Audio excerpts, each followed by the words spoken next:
একঘেয়ে চিকেনের রেসিপি খেতে খেতে যখন বোর হয়ে যাচ্ছেন তখন বানিয়ে নিতে পারেন এই দক্ষিণ ভারতীয় রেসিপি চিকেন চেট্টিনার। এর মন মাতানো স্বাদ আর ঘ্রাণ দুটোই সবাইকে খুশি করে দেবে। আসুন তাহলে আজকে শম্পার রান্নাঘরের আরও একটা নতুন পর্বে সবাইকে নমস্কার, অফুরান ভালোবাসা আর স্বাগত জানিয়ে শুরু করি চিকেন চেট্টিনার বানানো। এখানে 1 কেজি চিকেন ভালোভাবে ধুয়ে জলটা একদম ঝরিয়ে নিয়েছি। তারপরে প্রয়োজন মতো নুন, হাফ টিস্পুন হলুদের গুঁড়ো আর স্বাদ মতো লঙ্কার গুঁড়ো মাখিয়ে রেখে দেবো মিনিট 15 থেকে 20 জন্য। ততক্ষণে এই যে রান্নায় যা যা লাগবে সেটা সম্পূর্ণটা কমপ্লিট করে নিতে হবে। তারপরে রান্নাটা শুরু করব। এটা মাখানো হয়ে গেছে ভালোভাবে।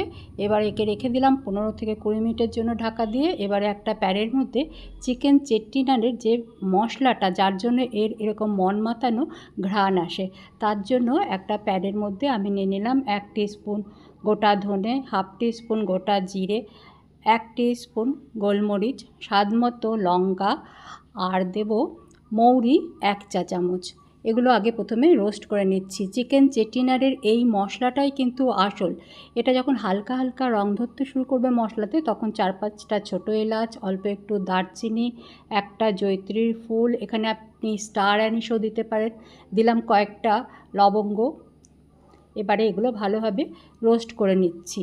যখন মশলা থেকে বেশ ভালো ঘ্রাণ বেরোতে শুরু করবে তখন এর মধ্যে দিতে হবে নারকেল কোড়ানো। সেটা শুকনো নারকেল কোড়ানো যদি আপনার কাছে থাকে তাহলে এই সময় ডাইরেক্ট দেবেন, আর যদি আপনি ফ্রেশ নারকেল কোড়ানো দিতে চাইছেন তাহলে আলাদাভাবে নারকেল কোড়ানোটা রোস্ট করে নেবেন অন্য একটা প্যানে। তারপরে মিশিয়ে নিয়ে সেটা গুঁড়ো করতে হবে। দেখুন এই যে নারকেল কোড়ানো মেশানো হলো সেটাতেও হালকা হালকা তেল ছাড়তে শুরু করেছে আর এর রঙটাও চেঞ্জ হয়ে গেছে। আর কিন্তু এটা ভাজা যাবে না, এই গরম প্যানের মধ্যেই রেখে আঁচটা বন্ধ করে দিলাম। রেখে একটু ঠান্ডা করে নিয়ে এটা অল্প একটু জল মিশিয়ে একদম ফাইন একটা পেস্ট তৈরি করে রেখে দিলাম। একদম মিহি করে পেস্টটা তৈরি করতে হবে। দেখুন এই চামচের মোটামুটি 3 চামচ মশলা হয়েছে। 1 কেজি চিকেনের জন্য এটা আমার কাছে যথেষ্ট। আপনি যদি মনে করেন যে ঝোল ভীষণ ঘন করবেন তাহলে মশলার পরিমাণ একটু বাড়িয়ে দিতে পারেন। ঢাকা দিয়ে রেখে দিলাম, রান্নায় চলে এলাম। সানফ্লাওয়ার অয়েল নিয়ে নিলাম 3 থেকে 4 টেবিল চামচ। আমি এই তেলটা দিয়ে করছি, আপনি নিজের পছন্দের যে কোনো কুকিং অয়েল দিয়ে রান্নাটা করতে পারেন। তেলটা যখন হালকা গরম হবে তখন এর মধ্যে দিয়ে দিলাম 7-8টা কারি পাতা আর একটা তেজপাতা। তেলটাও গরম হতে থাকবে আর এগুলো সুন্দরভাবে ভাজা হতে থাকবে। তারপরে যখন এগুলো ভাজা হয়ে যাবে তখন এর মধ্যে এই দক্ষিণ ভারতীয় রান্নাটাতে এরকম ছোট ছোট পেঁয়াজ ওদিকেই বেশি পাওয়া যায়, স্যালোড বলে ওগুলোকে, সেই পেঁয়াজটা এই রান্নায় ব্যবহার করা হয়। আপনার কাছে যদি না থাকে তাহলে পেঁয়াজের টুকরোগুলো একটু বড় বড় করে কেটে এরকম করে হালকা করে ভেজে নেবেন, তাতেও কিন্তু স্বাদ ভালো হবে।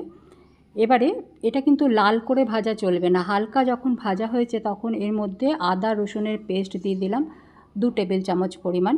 নিয়ে একটু ভেজে নিতে হবে 1 মিনিট সময় ধরে, যাতে আদা রসুনের কাঁচা গন্ধটা চলে যায়। আজ যারা আমার চ্যানেল নতুন দেখছেন তাদের জানিয়ে রাখি, আমি বেশিরভাগ সময়ই ঘরোয়া রান্না, পুরনো দিনের হারিয়ে যাওয়া রান্না, স্বাস্থ্যকর রান্নাগুলোই আপলোড করি। এই ধরনের রান্না দেখতে আগ্রহী হলে চ্যানেল সাবস্ক্রাইব করে সঙ্গে থাকবেন। আদা রসুনের পেস্টের যখন কাঁচা গন্ধটা চলে গেছে তখন এর মধ্যে রাফলি চপ করা 2টো মিডিয়াম সাইজের টমেটো রাফলি চপ করা আমি দিয়েছি। নিয়ে একটু ভেজে নিচ্ছি। টমেটোটা ভাজা হয়ে গেলে এর মধ্যে ওই ম্যারিনেট করে রাখা চিকেনগুলো দিয়ে দিচ্ছি। সমস্ত চিকেনগুলো এর মধ্যে দিয়ে দিতে হবে। তারপরে নাড়াচাড়া করে কিছুক্ষণ ভাজা করে নেব। চিকেনটা অ্যাড করার পরে কিছুক্ষণ আঁচ হাই রাখবো যাতে সমস্ত চিকেনে সমানভাবে হিটটা ধরে যায়। তারপরে আঁচ মিডিয়ামে করে তেল ছেড়ে আসা পর্যন্ত এটা ভেজে নিতে হবে। এরকম করে দেখুন চিকেন থেকেও কতটা জল বেরিয়ে এসেছে। ভীষণ সুন্দর একটা রেসিপি। এটা করে বাচ্চাদের দিন, তারা তো ভালো খাবেই, বড়রাও কিন্তু এটা বেশ উপভোগ করবে। ভাতের সাথে খাওয়ার জন্য ভীষণ ভালো একটা রেসিপি। চাইলে আপনি লুচি, রুটি, পরোটার সাথেও খেতে পারেন। দেখুন তেল ছাড়তে শুরু করেছে। বেশ ভালোভাবে তেল ছাড়তে শুরু করলে এর মধ্যে যে স্পেশাল আমি মশলাটা বানিয়ে রাখলাম সেটা দিয়ে দেবো। এটা তো রোস্ট করাই, তাই বেশিক্ষণ এটা কিন্তু ভাজা চলবে না। মশলার বাটি ধুয়ে অল্প একটু জলও দিয়ে দিলাম। তারপরে আবারও তেলটা হালকা হালকা ছেড়ে আসা পর্যন্ত কষিয়ে নিচ্ছি। শুরুতেই যে আমি মশলাটা রেডি করলাম রোস্ট করে, চিকেন চেট্টিনারের স্পেশাল মশলা, তাতে আপনি চাইলে একটা বড় এলাচ, স্টার অ্যানিস একটা, সেটাও অ্যাড করতে পারেন। দেখুন মশলা থেকে বেশ ভালোভাবে তেল ছাড়তে শুরু করেছে। এই সময়ে কিন্তু গরম জল অ্যাড করতে হবে। আপনার প্রয়োজন মতো গরম জল মিশিয়ে দেবেন, যতটা গ্রেভির প্রয়োজন, তবে খুব বেশি তো পাতলা করা যাবে না। এটা মিডিয়াম আঁচে ঢাকা দিয়ে রান্না করব। আরেকটু গরম জল দিয়ে দিলাম। 15-16 মিনিট রান্না করে নিচ্ছি। চিকেন ভালোভাবে সেদ্ধ হয়ে যাওয়া পর্যন্ত রান্নাটা করে নিতে হবে।